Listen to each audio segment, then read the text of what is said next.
Leesburg High has a guardian angel. By Two Shoes. Chapter 1.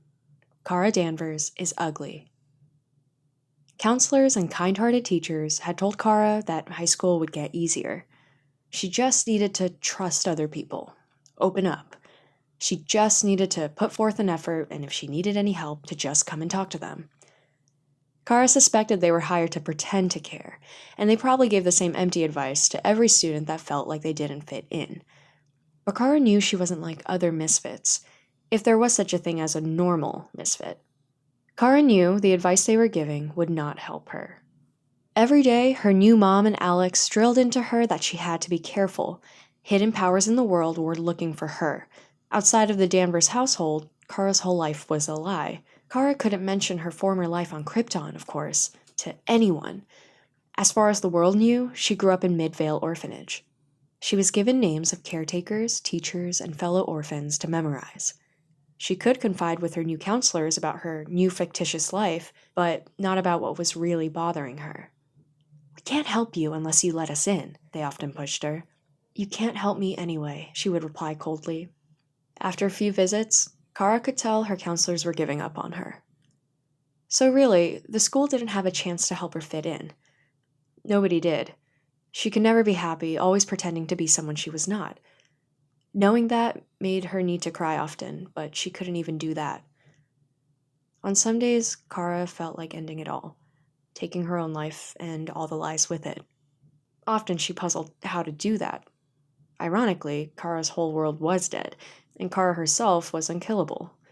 So, instead, she acted like she was dead, haunting the hallways of the school like a zombie, never raising her hand, sitting alone at lunch, and only learning enough from her classes to avoid the embarrassment of having her mom called in to help fix the broken girl. High school was so damn lonely. Her stepsister Alex was a sophomore taking advanced placement classes, so Alex didn't share any classes with her, and Kara couldn't spend any time with her big sister until the bell rang at the end of the day. Without Alex, Kara felt totally lost in this crowd of teenagers where every mistake resulted in humiliation. Mom and Alex showed her how to dress, but she didn't know she was doing it right. Clothing was so much more complicated than on Krypton, where girls just slipped into a one-piece gown and moccasin-like shoes. Bras, panties, belts, hats, stockings, scarves, sweaters, high heels, eyeglasses, and pants all looked very complicated and strange. To Kara, some Earth girls looked like clowns with all the makeup they wore. Even when Kara wore exactly what she saw the other girls wearing, she knew she wasn't fitting in. She didn't sway her hips like the other girls. She didn't know how to bat her eyes. She didn't know how to be shy, attractively, and she didn't know how to assert herself without seeming like a bitch. For Kara, classwork wasn't as hard to grasp as the social stuff, and sometimes Kara actually tried to learn. Earth education wasn't so different from the schools on Krypton, and Kara felt like she could learn math and science and philosophy easily. Maybe theoretically Kara could learn. Maybe these classes should even be easy for her. But she didn't learn. She didn't see a future in learning. She didn't even have any dreams for the future at all. She only dreamed of the past on Krypton, or going back home with Alex, where she could be herself, and where people accepted her. Unlike school, Kara was used to it. The wounds of repeated rejection were scabbing over, and she didn't pay them any mind. They'd eventually heal, only to be replaced by new wounds, but she had learned how to accept her lot in life. At least, that's how she had felt that morning, until everything changed. It was lunchtime. Kara felt starved, so she walked a bit too fast down the hallway towards the cafeteria. She wanted to get to her food first, so the other students would not notice her chowing down before the rest of the kids sat down to eat. They would call her a pig eating so much. Even though she was underweight, they didn't understand that her Kryptonian metabolism needed twice the calories of an ordinary human. But before she could get to the cafeteria, she felt like many eyes were following her. She paused to look around, and anxiety turned to a creeping feeling of dread. Her fellow students' eyes glowed with the fierce judgment, burning holes into Kara with their stares, as if they had powers greater than hers. One boy, who was holding a sheet of paper like an exhibit, was pointing at her, laughing. Kara so wanted to flee like a startled cat, but instead she froze, afraid that whatever she might do would be the wrong thing. Looking around her, she finally noticed that the copies of the sheet of paper the boy held were taped on the walls, on lockers, and on windows every few steps down the hallway.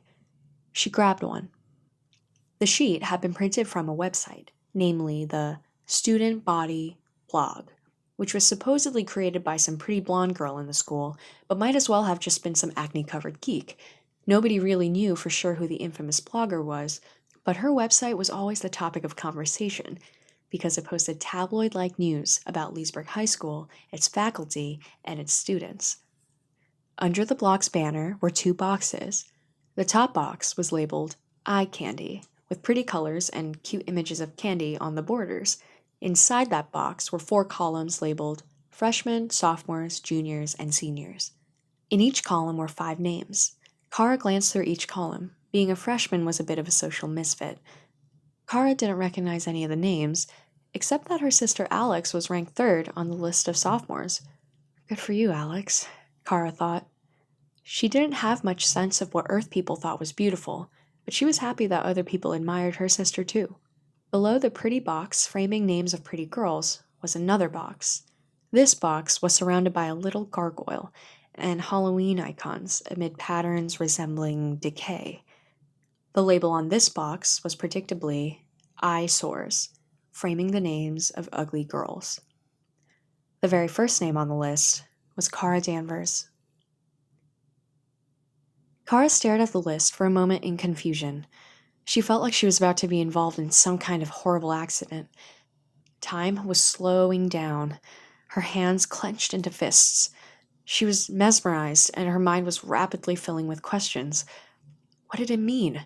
Was this list saying that she was the ugliest freshman, or the 5th ugliest? Did it matter? Who made the list? Who had seen the list? Was there another Kara Danvers in the school? Did someone in the school hate her? Was it true? Was she really the ugliest? What would happen next? Kara dropped the sheet of paper and looked around. Several eyes were following her. She felt cornered. She wanted to run. She wanted to hide. She wanted to play dead. Could she survive socially? What reaction was on point? Kara turned back towards the cafeteria and tried to walk at a casual pace. She walked awkwardly, as though she had forgotten how. She was sure other students were watching, laughing at the way her ass moved out of sync with her lumbering body, groaning at how her shapeless legs stumbled like stilts when she walked, and whispering about her boobs still haven't come in yet. They were staring at her like passengers in a car stared at wrecks along the road. As Kara turned the corner into the cafeteria, one of the popular seniors blocked her path. The much taller girl stared at Kara with an expression between sympathy and disgust, and asked, "Why are you crying?" Kara worried. Was she really crying? She touched her eyes and felt streams of tears, and suddenly realized how upset she was. She pushed Miss Popular out of the way a bit too hard and ran towards the cafeteria a bit too fast. She ran out of the door leading outside, then darted towards the school grounds, then flashed across the street to the woods on the other side, and finally slowed down when she was sure nobody could see her. She dropped to the ground in fetal position. She wished she had never opened up her spaceship and entered this horrible world. On Krypton, good simply meant people helping each other. Bad meant people being selfish. Morality was as simple as that. In America, just about anything made a person bad. Wearing mismatching socks, loving the wrong person, failing a class, showing off in class, having acne, being poor, being uncool, whatever that meant. But the worst thing a person could be was ugly. It was the ultimate evil, the only unpardonable sin. She had only been in school for 3 months now, but that lesson was made very clear from almost the first day. Her foster mom had always told Kara she was pretty, and Kara believed her. But maybe that's just what moms are supposed to say. Adults were nice, but they always lied to make kids feel better. Adults told them fairy tales, like Santa Claus, The Little Train That Could, and the biggest lie of them all, the ugly duckling. Adults then spouted values that they themselves did not believe in, like, you can be anything you want to be when you grow up, or beauty is only skin deep. Kara's classmates were completely different. Kara knew they were mean, but they were also brutally honest about things that were wrong with each other. Why would her classmates lie? If they were saying that Kara was ugly, then she must have been ugly. Kara could never tell when she looked in the mirror, but now that she knew, she could see it. Her hair was neither blonde nor brown, but a filthy-looking mix. Her 15-year-old breasts barely created bumps in her blouse. She looked sullen when she was relaxed, and her face wrinkled on the odd occasion when she smiled. But the thing that made Kara feel worse about herself was her weight.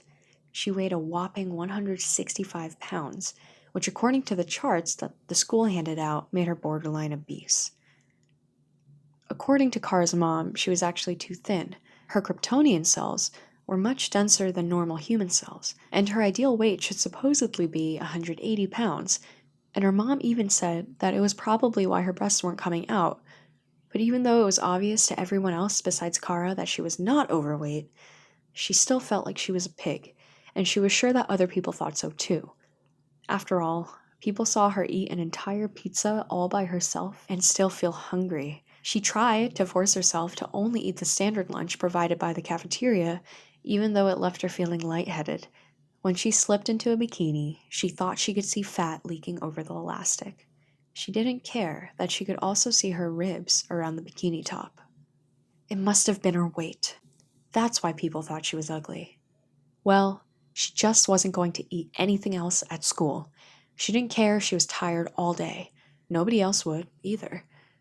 If they didn't see her eating, they would know that she was trying. She had to set a goal. She would get her weight down to 150 pounds before the end of the semester. The only thing that worried her was maybe her mom was right and her breasts wouldn't grow until she gained some weight. Well, she could always fill up her bra with something else. That was just what she had to do. Kara finally wiped away the last of her tears and began to walk slowly back to school. She could do this. She had just never known how ugly she was before, but if she worked at it, she could eventually get off that list, or at least not be on the very bottom. The cafeteria had mostly emptied out when Kara returned to school, meaning that it was time for the next class. First, she needed to take account of herself. She slipped into a restroom and took a quick look in the mirror. Her eyes were haunted by dark blotches that wiped away easily, but now her face was naked. She brushed away some of the dirt on her skirt and legs, and she combed her hair. Then she paused, sure that she was missing something. Did she smell okay? Was she wearing too much of that crappy perfume her mom gave her? She knew she needed to go to class now, but just the thought of entering that room, knowing that all the eyes of the class would be following her, twisted her stomach into knots. She stood frozen at the mirror for what felt like a long time, when the door opened and a familiar girl with bright red hair walked into the restroom with a blotch of mustard on her shirt. Kara squirmed, knowing that Red recognized her. The girl stood beside Kara, took a paper towel from the dispenser, wet it, then proceeded to clean each yellow stain while occasionally stealing a glance at Kara. Each glance increased Kara's feelings of shame. Then, as the girl was about to leave, she shook her head and said, "I don't care what the list says. I think you're really pretty." Again, Kara needed to wipe her eyes, as a reservoir of pain poured out of her soul in the form of tears. Kara didn't know if she believed Red's kind words, but despite Kara's lack of faith, those words exorcised her shame and fear. She wanted to hug Red. She wanted to know her real name. At the very least, she wanted to thank her, but all she could do was smile gratefully through the tears. Red smiled back, and then left before Kara could say a word. Shortly after, Kara walked to class.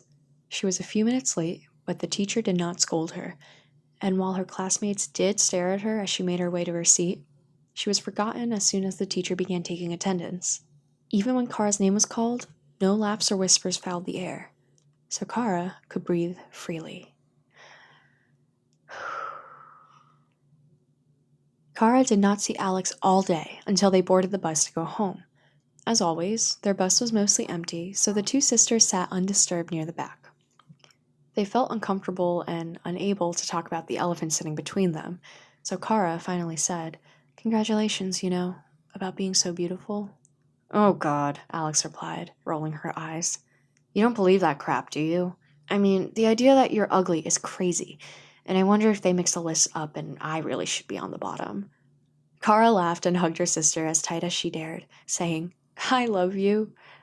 Alex looked around before hugging Kara back, then whispered in her ear, "Me too, but wait until we get home." Kara nodded her head, sat up straight, and collected herself. With the public disgrace today, Kara had forgotten that they had much more private and explosive secrets to protect from the ever-watchful eyes of Big Brother and now student body. During the whole trip home, Alex stared out the window at the cars moving in the other direction. She was acting colder than usual, making Kara feel anxious at first. Then, Alex shifted her hips, and with the sleight hand of a magician, Alex's right hand pulled Kara's left hand down to the vacated space between them, disappearing in the folds of Kara's skirt. Kara simultaneously froze and melted as Alex's fingers straddled the back of her hand and her thumb gently stroked Kara's inner palm. Kara tried to act bored for any potential spying eyes, but she couldn't hide the red glow on her face.